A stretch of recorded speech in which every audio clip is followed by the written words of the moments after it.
Fala, gente, essa é a nossa última mensagem da série final da tempestade. Que bom que você chegou com a gente até aqui. Nesse momento já deve ter uma outra série nascendo, porque Deus é perfeito em tudo que faz. Mas esse é o final. Espero que Deus tenha falado muito com você. Mas fica aí comigo mais um pouquinho, que ainda há mais uma palavra de Deus para o seu coração. Amém?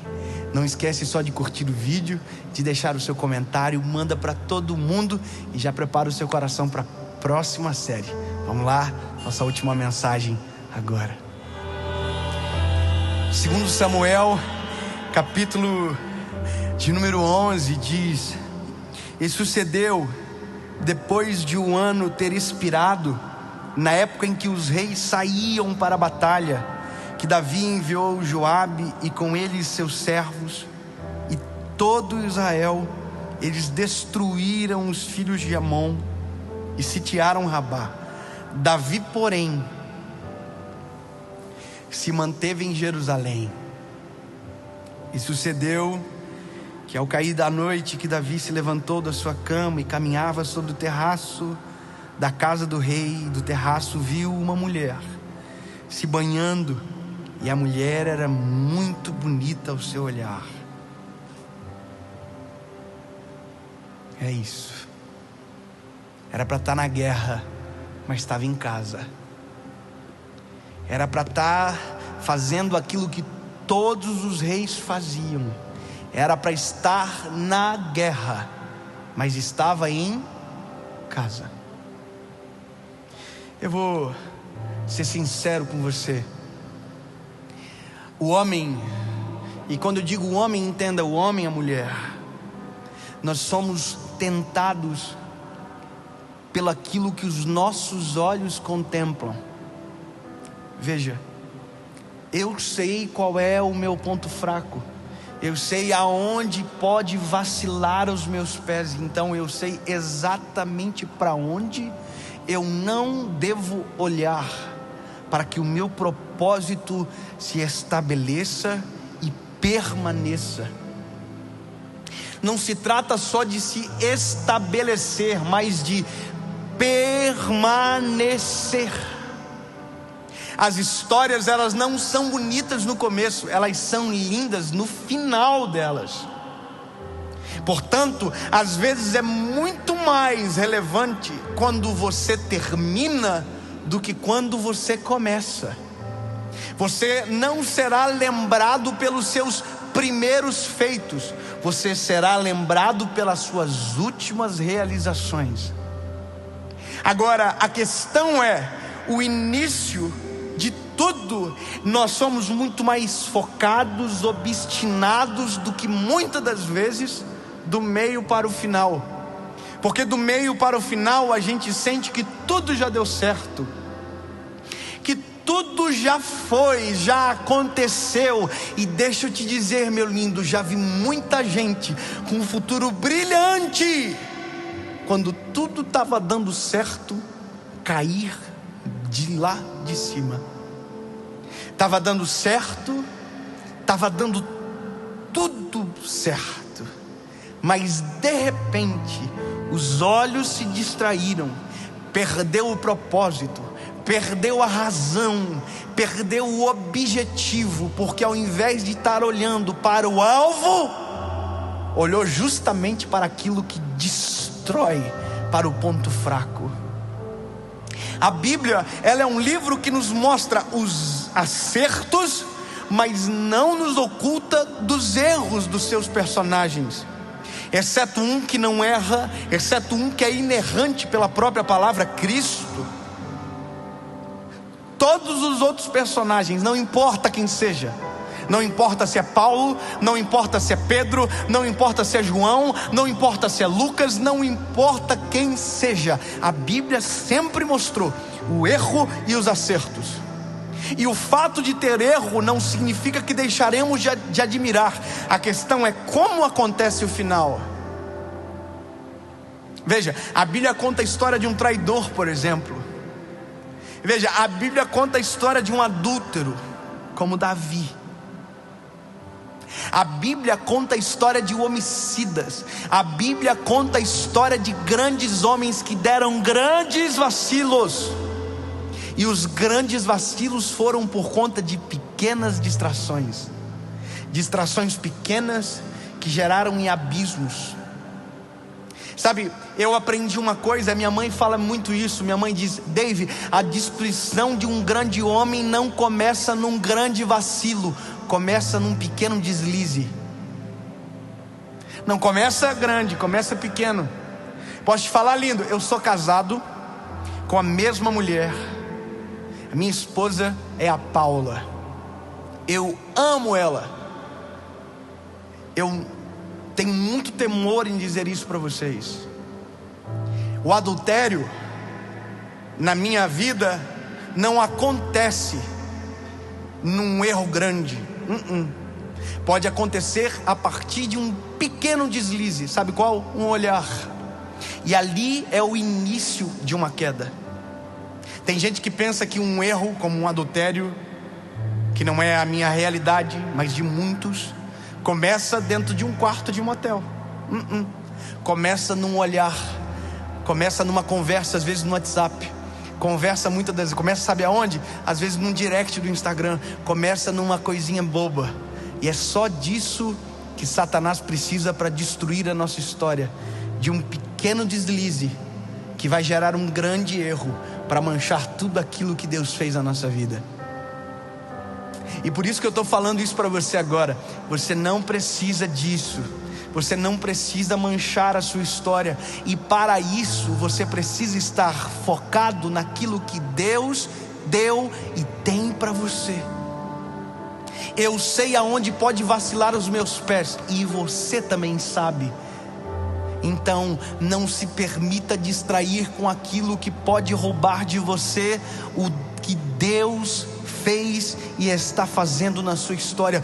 Não permita que os teus olhos olhem para onde Deus não apontou o seu olhar. Não permita que o seu coração vacile exatamente naquilo que Deus até agora tem guardado o teu coração. Por isso que as distrações são as principais ciladas para destruir o propósito de alguém. Eva, lá no jardim do Éden, não começou com a fruta na mão, começou olhando para o fruto proibido. A Bíblia diz que Satanás se fez serpente e falou para Eva: olha para aquela árvore, não é dela que Deus disse que vocês não podem comer. Quando ela mudou os olhos de lugar, quando ela virou justamente para aquilo que não era para ela nem passar perto, foi exatamente aonde a queda do homem começou, na distração. Davi era para estar na guerra, mas ficou em casa. O erro de um homem começa justamente quando nós não estamos aonde Deus falou que era para nós estarmos. Quando nosso coração não está aonde Deus falou que era para estar. Quando nosso coração inverte o propósito que era para ser sadio, e o nosso propósito se perverte em maldade. Quando a gente perde o propósito, nosso coração se escancara para as distrações da história. Não permita que nada tire você do centro da vontade de Jesus, porque a dor da queda é terrível. É muito mais fácil cair do que levantar. E nunca se esqueça, a história nossa, ela é muito curta para ser manchada. Nós precisamos cuidar muito. Eu me lembro de uma vez que um homem de Deus falou para mim, pastor Admirson, um homem da minha confiança. Ele disse para mim: Dave, a maior característica de um homem de Deus, isso serve para todo mundo, é ser irrepreensível. Ponto. O que é ser irrepreensível? É não ter o que falar. Não tenho o que falar. Quando não tenho o que falar, começo a inventar o que quiser, mas as invenções não prevalecem, senão a história. Sabe de uma coisa? Eu quero dizer para você, eu tenho cuidado da minha história. Não podem dizer nada sobre mim. Podem inventar, pode criar qualquer coisa, pode falar da minha teologia, pode falar mal, pode falar que a teologia é do coach, pode falar que é massagem de ego, mas nunca poderão dizer que eu desonrei a minha esposa, nunca poderão dizer que eu desonrei ao Deus que eu sirvo, não poderão dizer que eu abandonei o meu propósito do início. É o mesmo até hoje, mudou a plataforma, mas a fala ainda é a mesma, o coração ainda é o mesmo. A pergunta é: e de você? O que irão falar amanhã? Porque agora a minha história é isso, mas e amanhã? O que irão falar sobre mim? O que irão falar sobre mim amanhã? Porque o que eu fazer agora, as decisões que eu tomar agora podem destruir tudo aquilo que eu vivi até agora. O que vão falar de você amanhã, meu lindo? Qual será a história que os teus filhos irão contar de você? O que escreverão na sua lápide? Qual será a memória ao teu respeito? O que os teus amigos falarão sobre você? O que a tua esposa falará na sua partida? Ou o seu esposo na sua partida? Qual será a história que irão contar de você? Quais serão os feitos que terão relevância? Quais serão os teus feitos? Se o teu propósito for viver o propósito de Deus, poderão inventar qualquer coisa, mas a história defenderá o seu propósito e a sua existência. Até hoje tem gente que fala que o corpo de Jesus foi roubado pelos discípulos. Tem gente que justifica isso para não crer em Jesus e dizer que ele não ressuscitou. Só que se passaram 2020 anos e nunca encontraram o corpo dele, porque tudo aquilo que ele disse, ele fez. Ele veio, morreu pelos perdidos, ressuscitou e foi nos preparar um lugar. Fala qualquer coisa, mas ele é perfeito. E a Bíblia diz que assim como é, que sejamos nós também. Se Ele é santo, eu preciso buscar ter uma vida de santidade também. Se Ele venceu, eu tenho que ter bom ânimo, porque em nome de Jesus, nós venceremos também. Davi ficou em casa, caiu em pecado, adulterou. Um homem, por conta do pecado dele, morreu. Eu não posso não falar que isso aconteceu, entende? Obviamente que eu também não posso esquecer que Davi caiu. E por isso que a palavra sempre tem esperança. Porque talvez agora você ouviu essa mensagem até agora e disse: então, para mim já não dá mais, porque eu já caí.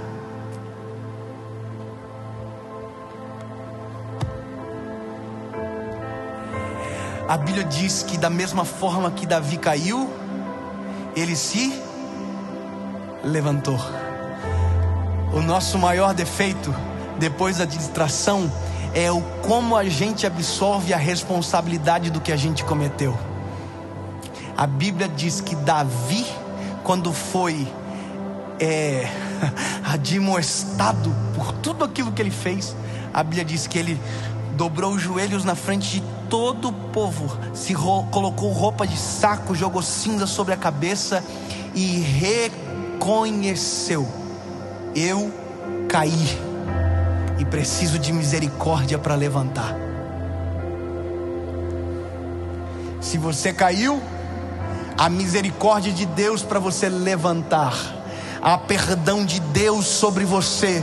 Há uma chance de Deus para a tua história. Mas antes do perdão de Deus vir sobre você, você terá que ser homem para reconhecer que caiu. Você terá que ser mulher para reconhecer o que caiu. Reconhecer que caiu. E quando você assim o fizer, levanta de novo, sacode a poeira, porque quem disse? Quem foi que disse que a gente não precisa de Jesus de dia, de tarde e de noite? Se você cair, a Bíblia diz que Deus é poderoso para te levantar.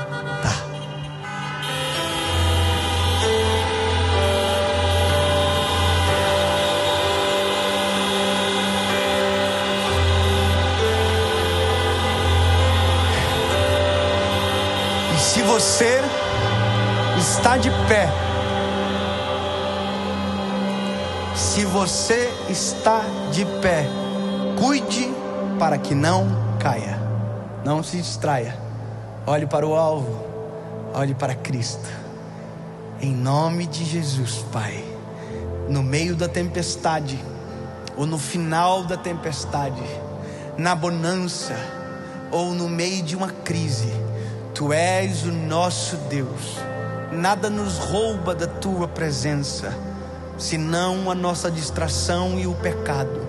Mas Jesus, em Ti há uma chance. O Teu sangue na cruz do Calvário é o selo da chance que precisávamos. Nos perdoa se cairmos, mas em nome de Jesus não permitiremos a distração.